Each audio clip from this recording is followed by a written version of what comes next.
할렐루야. 하루를 시작하는 성도들께 하나님의 은혜와 평강의 축복이 함께 하시길 기도합니다. 오늘 우리의 삶을 인도하실 하나님의 은혜를 기대하며 주시는 말씀 앞에 하나님을 향한 소망의 복음을 붙드시는 성도님들 되시기 바랍니다. 11월 23일 말씀으로 여는 아침, 오늘 우리에게 주신 하나님의 말씀 욥기 30장 1절에서 15절 말씀입니다. 그러나 이제는 나보다 젊은 자들이 나를 비웃는구나. 그들의 아비들은 내가 보기에 내 양떼를 지키는 개 중에도 둘만하지 못한 자들이니라. 그들의 기력이 쇠잔하였으니 그들의 손의 힘이 내게 무슨 소용이 있으랴. 그들은 곧 궁핍과 기근으로 인하여 파리하며 깜깜하고 메마른 땅에서 마른 흙을 씹으며 떨기나무 가운데에서 짠 나무를 꺾으며 뱃살이 뿌리로 먹을거리를 삼느니라. 무리가 그들에게 소리를 지르므로 도둑같이 사람들 가운데서 쫓겨나서 침침한 골짜기와 흙구덩이와 바위 굴에서 살며 떨기나무 가운데서 부르짖으며 가시나무 아래에 모여 있느니라. 그들은 본래 미련한 자의 자식이요 이름 없는 자들의 자식으로서 고토에서 쫓겨난 자들이니라. 이제는 그들이 나를 노래로 조롱하며 내가 그들의 놀림거리가 되었으며 그들이 나를 미워하여 멀리하고 서슴지 않고 내 얼굴에 침을 뱉는도다.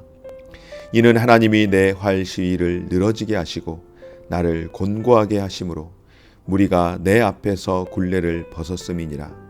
그들이 내 오른쪽에서 일어나 내 발에 덫을 놓으며 나를 대적하여 길을 애워싸며 그들이 내 길을 헐고 내 재앙을 재촉하는데도 도울 자가 없구나. 그들은 성을 파괴하고 그 파괴한 가운데로 몰려드는 것 같이 내게로 달려드니 순식간에 공포가 나를 애워싸고 그들이 내 품위를 바람같이 날려버리니 나의 구원은 구름같이 지나가 버렸구나. 아멘.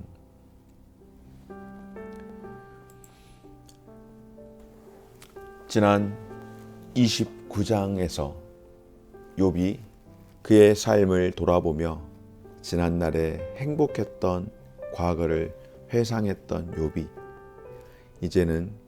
이제 30장으로 와서 그의 고백 가운데에 현재 겪고 있는 고통스러운 상황을 그가 고백을 하고 있습니다. 지금 욥은 과거에 화려했던 영광들을 다 이제 뒤로 보내고 지금 현재 자신이 겪고 있는 조롱과 멸시의 대상으로 얼마나 그런 비참함이 그에게 찾아왔는지를 오늘 욥기 30장을 통하여서 고백을 하는데요. 욥이 하나님의 복을 누릴 때에 그가 동방에서 그 땅에서 유력한 자로서의 삶을 살았을 때 주변 사람들이 욥을 대하는 태도가 어땠을까요, 여러분? 모두 다 욥을 두려워했고 또 그의 말에 귀를 기울이고 순종하지 않았겠습니까? 여러분, 우리나라가 지금 정치의 그런 이 계절이죠.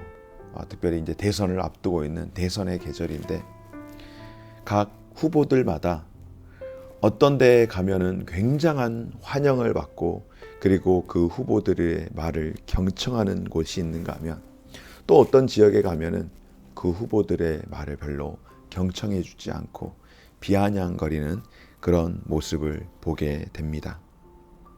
아마 자신을 지지하는 그런 입장에 있는 곳에서 후보들이 한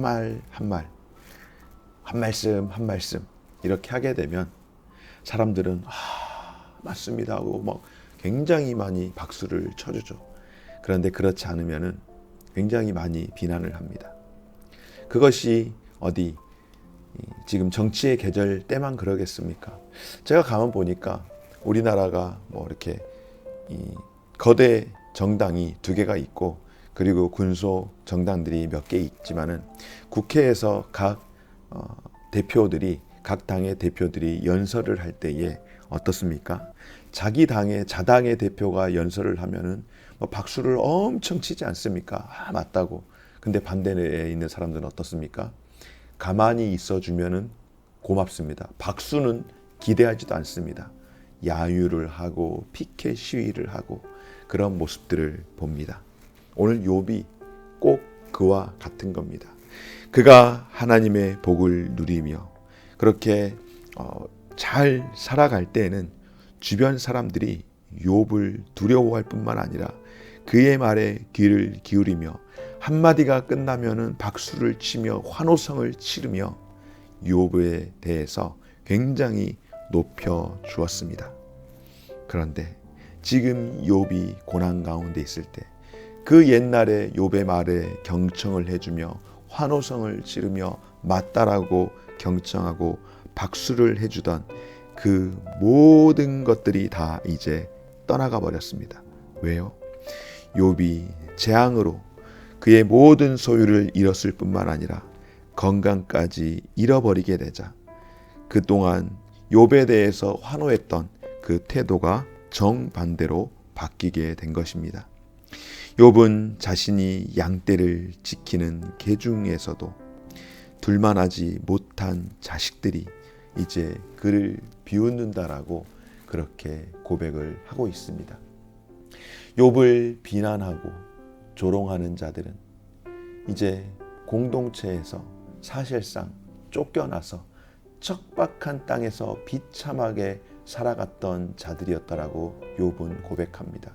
성경 가운데서 이러한 자들을 비루한 자들이라고 이야기하는데요.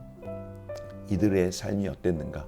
그들의 거주지는 골짜기나 구덩이가 되었고 그리고 바위 굴과 같은 곳, 그러니까 정상적으로 삶을 살아가는 보편적인 인류의 그런 삶이 아닌 비정상적인, 도저히 이 사회에서 함께 할 수 없는 격리되어서 살아가야 하는 그런 사람들이었다라고 이야기를 합니다.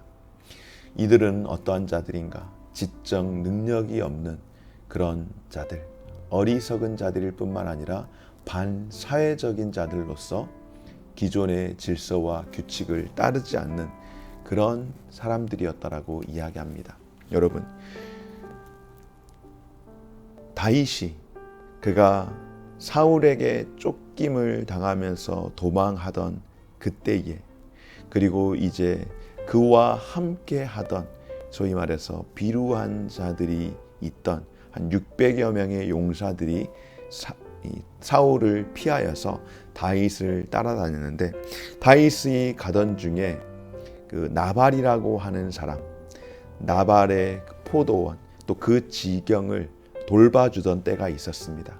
그래서 다윗이 이 나발이라고 하는 사람에게 어떻게 하는가 하면, 나와 나를 따르는 자들에게 먹을 것을 달라라고 할 때에 이 나발이 어떻게 합니까?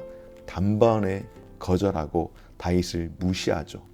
그때 나발이 다윗을 두고 하는 이야기가 무엇인가 하면은, 나발이 다윗에게 그런 비루한 자들, 나는 다윗을 알지도 듣지도 못한다라고 그렇게 하며 다윗을 경멸했습니다. 그때 그 일로 인하여서 사실은 이제 그것이 화근이 되어서 결국 나발이 죽게 되어지는데요. 여기에서 나오는 이 나발이라는 이 히브리어의 이 나발이 무엇인가 하면 바로 어리석은 자, 지적 능력이 떨어지는 자라는 뜻입니다. 그러니까 욥이 고백하는 자신을 괴롭게 하는 자들은 바로 이런 나발과 같은 자들이고, 반사회적으로 어리석고 범죄한 자들로서 공동체에서 함께 살아갈 수 없는 자들인데, 지금 그들이 무엇이라고요? 욥을 조롱하고 침뱉음을 그들에게 당하고 있다라고 고백하는 것은 지금 욥의 상황이 얼마나 비참한 상황인지를 아주 극단적으로 보여주고 있습니다.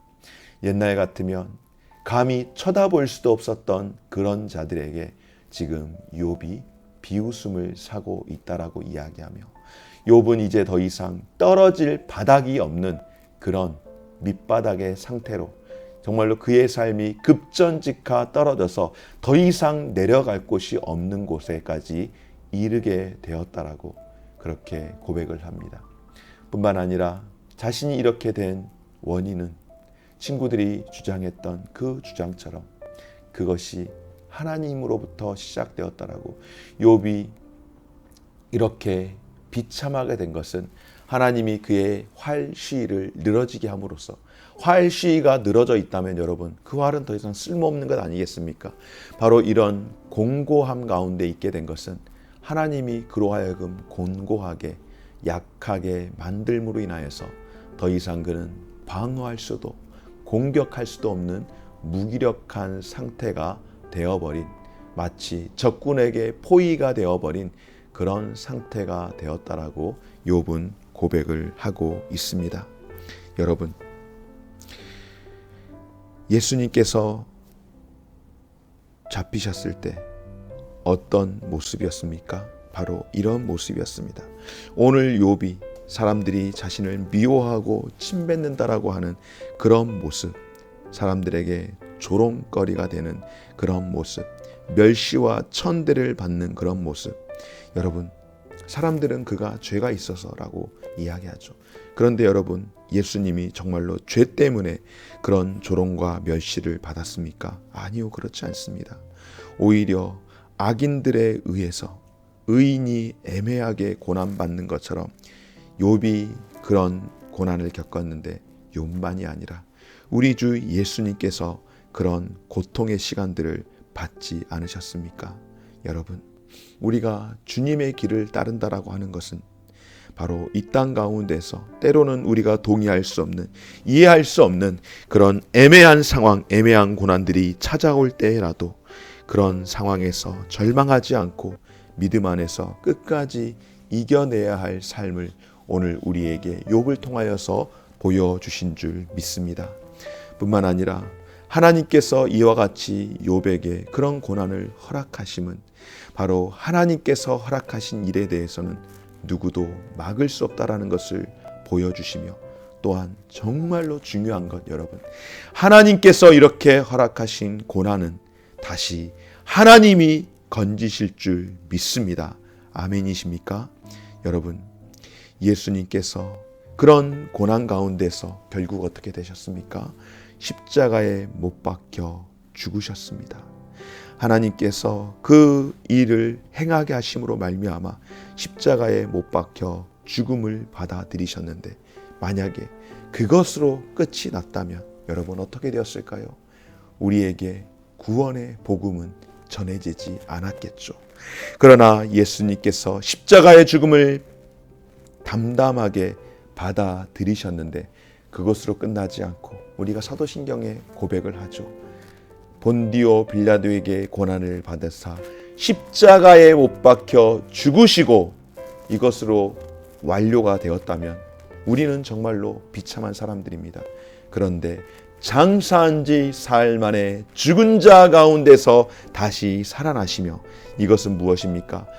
우리 주님께서 그 죽음 가운데서 무적행으로 내려가셔서 사단의 이 승리했다라고 하는 그 사단을 결박하시면서 주님이 묶이셨던 그 사단의 죽음의 결박을 풀어내시면서 악한 자들에게, 사단에게 내가 승리했음을 선포해주는 그런 말씀 아니겠습니까? 예수님께서 십자가에 못 박혀 죽으시고 다시금 부활하셔서 영광의 자리에 앉으신 것처럼 결국 하나님은 욥을 재앙 가운데서 구원하시고 모든 것을 회복하실 것을 약속하신 것인 줄 믿습니다. 그러므로 우리 믿음의 성도들의 삶은 하나님의 뜻을 의심하지 않고 믿음으로 이 고난을 끝까지 이겨내어야 하는데, 하나님께서 의인의 고난,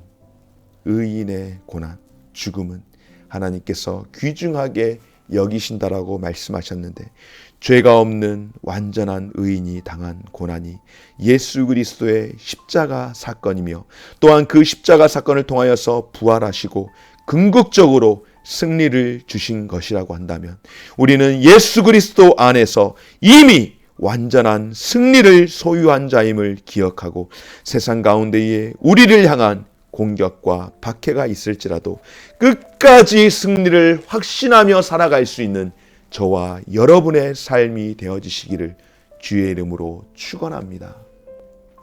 하늘에 계신 우리 아버지여, 이름이 거룩히 여김을 받으시오며 나라가 임하시오며 뜻이 하늘에서 이룬 것 같이 땅에서도 이루어지이다.